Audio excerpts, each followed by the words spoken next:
I saw myself on Zoom and I, So cute. Sorry. Hi, everybody. This is Janet with Our Silent Voice. And Marie and her new glasses. Aren't they adorable? hi everybody. Yeah, I saw myself in those readers and I needed to get new ones. So Yeah, yeah.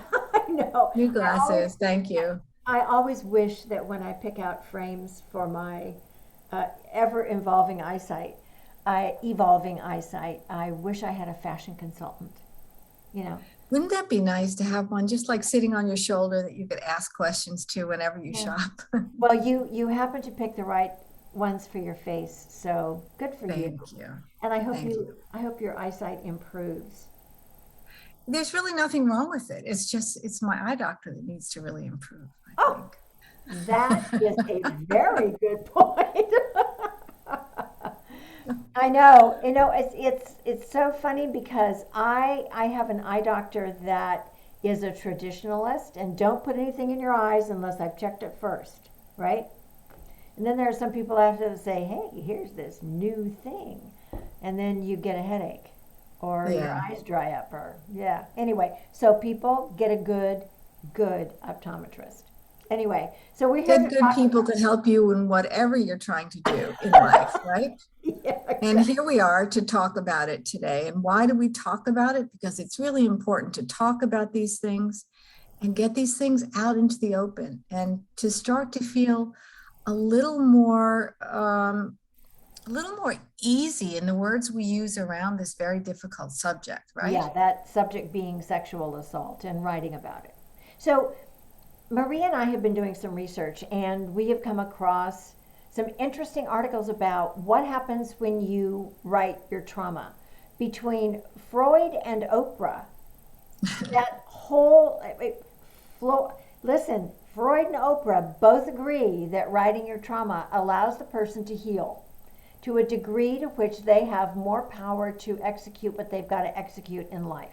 Does that make sense? But Well, and Oprah and Janet and Freud I have talk seen it about it. happen so many times. Oh my, listen, our writers just email us and just tell us how happy they are, how good they feel, how validated, all this really good stuff. And yet at the same time we hear from people that say, I don't even want to deal with it. I don't want to have to. So I think today it's important to talk about why people may not want to write about their trauma. That it may be a little bit hard. In fact, why it is always hard. It's It is always always going to be hard, it's always yes. going to be hard. Yeah. So, anyway, you know what happens when you start to write a really tough piece? What happens with you? What happens is I decide, no, it's really not, I don't really want, oh, no, no, no. And that, a little writer's block syndrome. And then, you find six other things to do first before you settle down to write about it. But, once you actually do just put it down, start putting it down, like you were saying before, it's freeing. You feel good that you got a little of it down on the page. And then of course it can stir up a lot of triggers. It can, Yes. it can bring a lot of the details back into your mind. It make it seem fresh again, right? And I think that's one of the reasons that we hear from individuals who say it's just too hard to do it because it seems like when you think about doing something difficult or writing something difficult, that number one, it's going to bring up a lot of junk from the past, a lot of feelings, a lot of emotion, some sadness, some regret, and all of those, and grief. Those feelings that, And wrath. yeah, and wrath. Yeah, that we Love don't that think we word. have time for. Because when I think about grieving, it just seems like unless I have to, it's going to take a lot of time, right? So there's that with folks. And then we hear people saying, well, I'm not a writer. But it's amazing because what's really cool about us is we know how to write because that's what we do. And writing about trauma is one of those things we know how to do. We know how to approach it, how to talk about it, how to address the, I don't know, secondary and primary, get this, the secondary and primary feelings that we have in a story about our protagonist, ourselves, or someone else. So we started reading articles by writers who were teaching writers how to write fiction or how to write other things, or psychologists that talk about how the core of your being can be negatively impacted by trauma uncommunicated, right? Trauma uncommunicated. That's important to underscore. Yeah, because it runs you, right? Don't you It think that? it runs you, and yes, and like we were saying, once you get it down onto the page, like for me, I like to start maybe making a list. Like some people like to make to-do lists. As a writer, I like to make lists of, let's say, the emotions that come up for me. Uh-huh. Well, And, that's a good and of course, idea. there are primary emotions and there are secondary emotions. And if you Right. write down the first five on the first list and five more on the second list, you can layer those emotions, and Right. you can, it's a way of starting your story without diving in too deep right away. Yeah. I like your idea of a list. I I like to list the location, the time, the characters, the temperature, the light, and I go for as many sensory feelings as possible. Like, what did it smell like? What did it feel like? What Mm, did it taste like? right.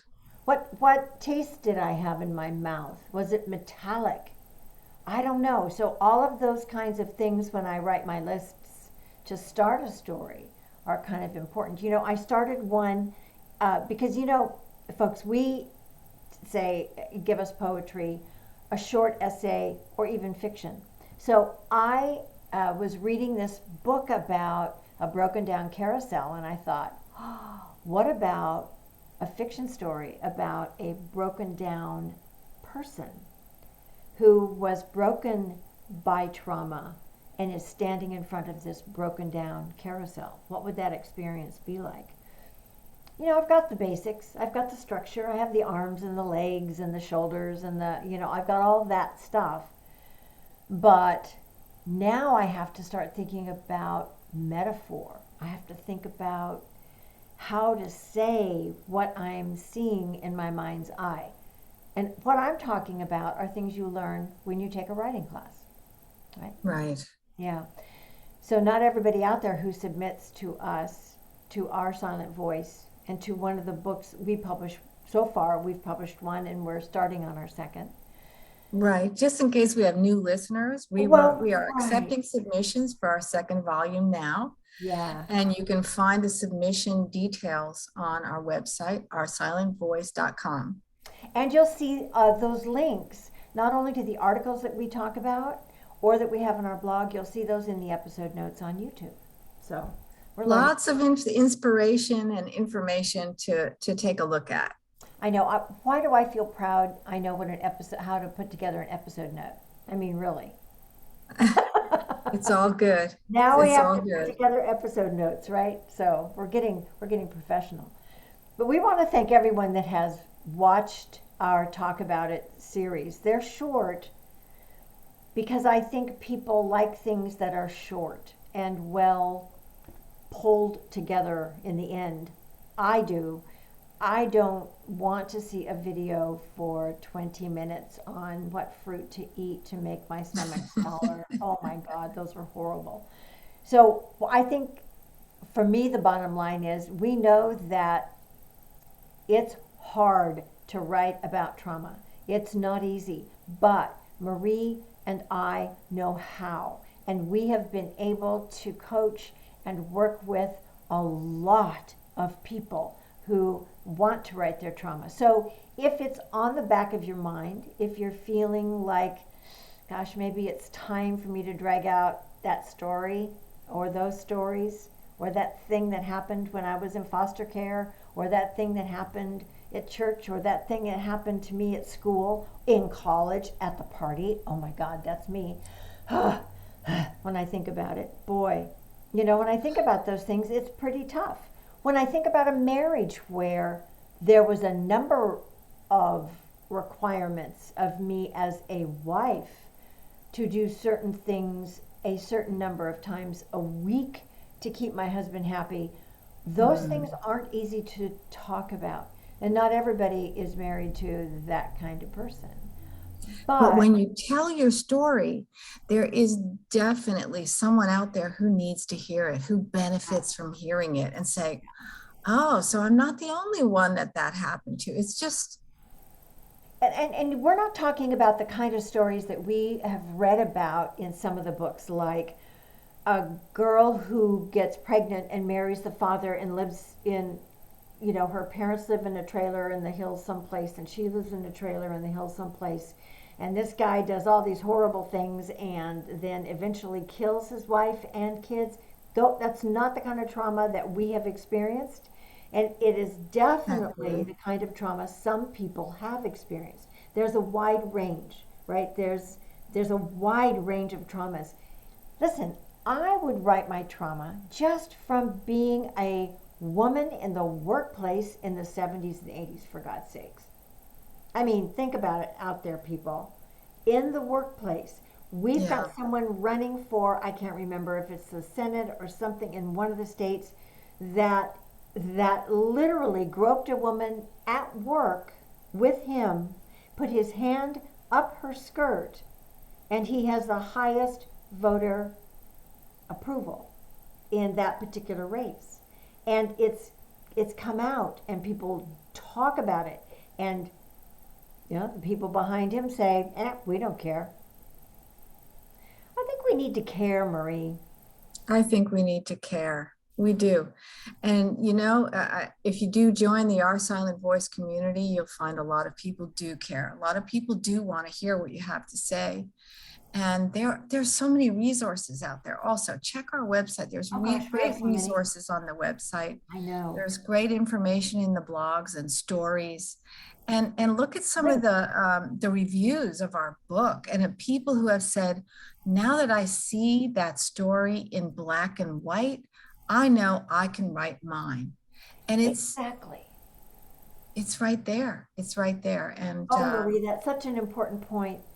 It's such an important point. I swear, when I started reading our submissions, I was so inspired. I was inspired to write. I yeah, cried. I had those emotions, but I was so inspired to write myself. So I know that if you buy our book, Our Silent Voice Break the Silence, you will find something in there that speaks to you.